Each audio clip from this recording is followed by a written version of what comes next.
All right, so what I want to do today is kind of go into more of a deep dive on how we use open-ended questions to build value and urgency when selling final expense. This is a critical part of the final expense sales presentation process that I teach.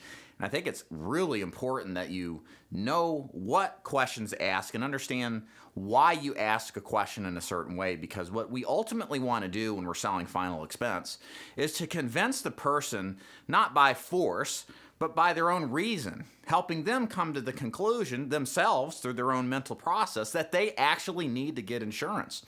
And there's a way that you can ask questions that will literally convince the prospects themselves without you having to apply any pressure that they need to buy insurance like immediately. So let's jump right into that and kind of tell you how this works. My name is Dave Duford. I own Duford Insurance Group. If you want to learn more about joining my agency, I recruit agents nationally. There's links above or below. Click those. So in the meantime, let me open up my notes here. So the biggest question that I like to use, and there's 6 of these we're going to talk about today, but I think the most important question to use is asking the question, what were your thoughts and concerns that led you to request this information? Now, this is important because when we're selling insurance, hopefully people had thoughts when they filled that damn form out. Sometimes they didn't, and they're just a reptile brain operation type of thing. But most of the time, people actually have a reason for filling a form out because they're well aware some agent like us is going to come after them and try to sell them something. So we want to ask this question because what this really drives to is what I liken to or call the inflection point in that person's life that caused them to even be interested in insurance to begin with. So the thing with buying anything is you just don't wake up one day for most, especially major purchases, and say, I want that thing, or I want this. Most people have a progression of time that was started or instigated earlier. And if you think of an XY graph like back in high school, the interest over time increases until it hits the climax or at the top of the grid at 100% when the buying action happens. And what we want to go back to when we're looking at life insurance is what inflection point happened earlier in their life that caused them to even consider this. Because remember, final expense prospects, as John Duggar always said, are world-class procrastinators. The fact that they want to buy something after sometimes decades of not owning any life insurance is an act of God. That's at least how I think of it. So I want to know why. What caused them to cause this to happen in the first place? And knowing what that inflection point is the driving urgency to getting people to buy.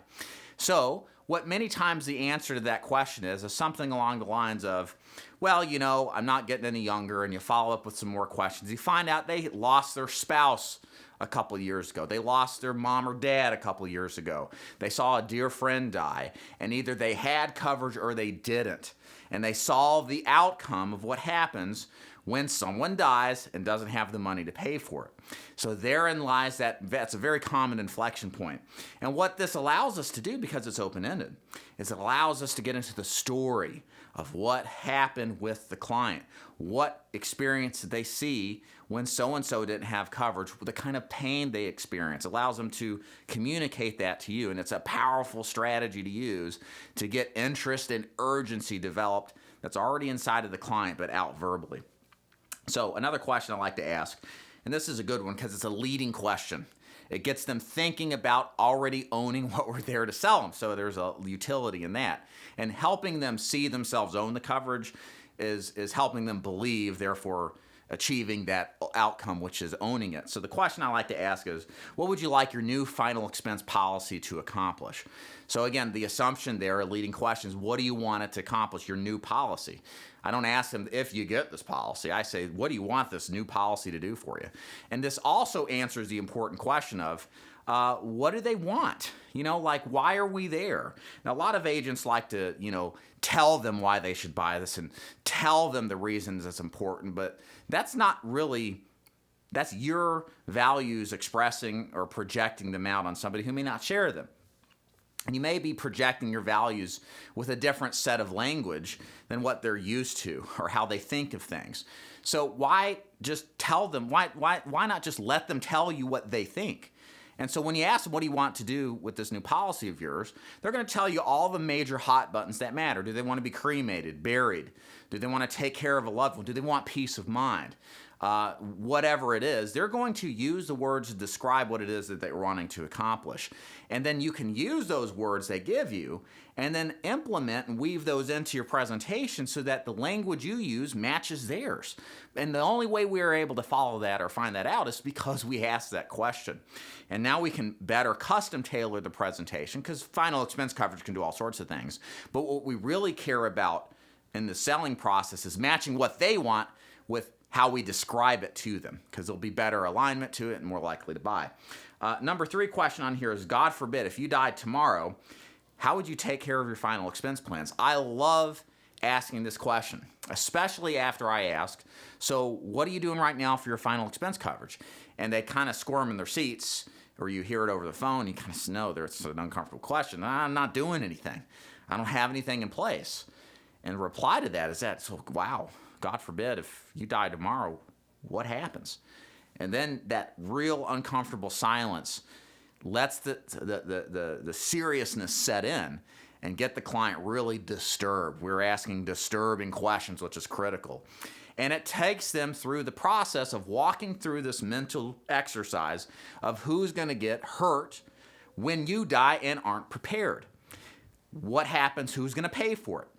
So these are some follow-up questions I'll ask. Who's going to pay for it? How do you feel about them having to be responsible for this? How do you feel about not being responsible for this? And this drives at the matter of emotions. What is driving this person to be concerned in the first place? And it allows you to get the client to think about how devastating of a blow it would be if the survivor, the beneficiary they have in mind, didn't have that policy to take care of it. Likewise, sometimes what this do, it lets you do a means test against the interest level. If some people say, I got enough coverage, I'm fine, I don't really care about this, I got money in the bank, you might find that they really aren't a prospect because they don't have a driving urgency. Now, there's some other things you need to do before you end the call, and that's for another training session, but you get the point. It tests the urgency and desire for the client to have a policy to solve these problems. Number 4 on the list here, who do you plan on having as your beneficiary and why?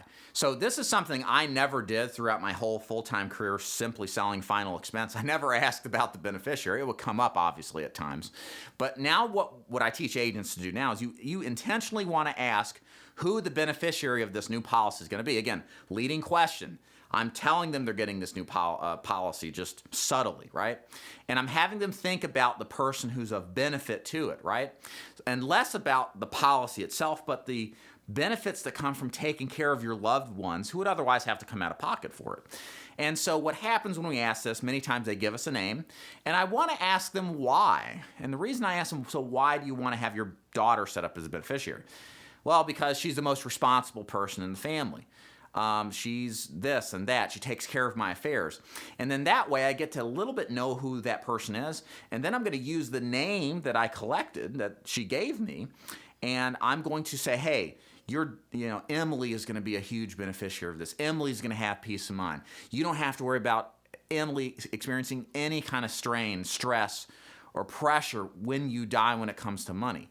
Because when I use their name, it makes it personal. It takes it to that next level that we're talking about this whole esoteric concept, and we're making it a personal enterprise to where they see themselves in that position that much more better, right? Because we're talking about somebody they love, and it's easier to wrap their minds around an intangible product like life insurance when they can hear and see someone they love is going to benefit and see the benefits of this plan a lot more clear. Does that make sense? So it's very important to ask that. And then 1, 2, 3, 4, 5, 6. I think I have 6. Okay. Number 5 here is tell me about your experience dealing with funerals. So this kind of is related to tell me your thoughts, concerns of why you sent back this information. When you ask about the experience of funerals, my experience selling insurance, final expense specifically, is that people generally buy final expense because they've gone through a funeral of some sort in their family or network of friends, and they either had someone who was well prepared, who was absolutely flat out not prepared. And either way, it is an emotional experience for the client. It is a realization of how A, life is temporary, and B, it's expensive to die, and perhaps C, they should be prepared. So I want to walk them through what that experience is like for them. If they didn't have coverage, a loved one they tell me about, I'm going to ask them, so how did y'all pay for it? What did the family think about it? How do you think the person who died thought about it? How would it have been easier if you had a policy? These are powerful sets of questions to ask to get the client thinking about, man, it would have been easier if we had coverage. And boy, yeah, life would have been a lot easier. We could have spent time mourning instead of worrying about who's paying what and doing a GoFundMe, right? Likewise, if they have coverage, then I'm going to say, well, how was it having coverage? We're going to start talking about how it was easy, how it made life easier. I'm going to start stroking the client who had the coverage and who was prepared, and basically give them compliments that they're prepared, that they thought ahead. Isn't that smart that your mom took care of this before it was too late? I mean, think about all the people who don't. Why would you want to do this to your family and die and not have coverage? Your mom's a smart woman. So I'm complimenting people in their family and, subtly telling them it's not very smart to not be prepared. Don't you want to be like people in your life that were prepared? So again, I'm trying to condition them to saying, hey, this is the right way. Let's do it that way. Likewise, if it's back to that one where they didn't have coverage and they weren't prepared and it caused pain and misery and suffering, we don't want to be like that. Why would you do that to your family? We want to reinforce that so that they feel a sense of responsibility that, hey, they did it or they didn't, and I want to do the right thing. Okay? And the last one on the list here, number 6, is how do you mean? This is kind of a cure-all question to ask at different components or parts of the sales presentation. Anytime you want to seek clarification, you can always ask, so how do you mean when you say that? Or when somebody says, I need to think about it, hey, no problem, Mr. Prospect, when you say that the price is too high, how do you mean? It's a funny question because it allows the client to expand more. We're really after an answer they give you that's very terse or simple and it's not complex. So how do you mean, in conjunction with different parts of the sales presentation when you're pre-qualifying, closing, etc., is going to allow you to expand on what really matters to the client and help them get more information from them so you can kind of determine where they really stand. Because in many cases, asking questions, you get a surface level answer, and then you got to go a level or two lower, kind of like what we talked about implicitly earlier, in order to get the real heart of the motion. How do you mean kind of bridges that gap?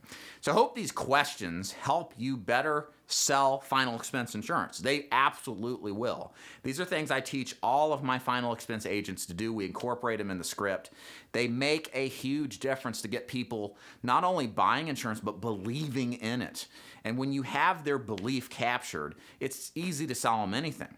And by asking these questions, you help them arrive at their own decision that this is something important, and you're the guy or gal to do it, to help them out. Hope you enjoyed this video. If you like this, please subscribe. Leave a comment if you have a question below, and we'll see y'all next time. Dave Duford's the name. Check the agency out above or below if you'd like to join. Take care.